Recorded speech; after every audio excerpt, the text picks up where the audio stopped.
Hey everyone! In this video, I'll show you how to fix the Gigabyte Control Center if it's not working on your PC. Method 1. Restart your PC. Sometimes a simple restart can solve temporary glitches. Restart your computer and try opening the Control Center again. Method 2. Run as administrator. Right-click the Gigabyte Control Center icon. Select Run as administrator. This can help if the app needs special permissions. Method 3. Update the app and drivers. Go to the Gigabyte official website and download the latest Control Center version. Also, update your motherboard drivers and chipset drivers.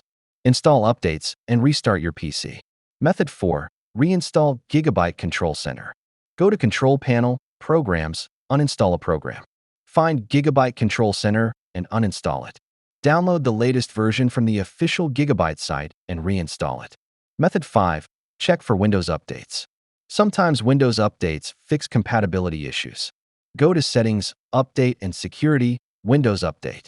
Install any pending updates and restart your PC. Method 6. Disable antivirus temporarily.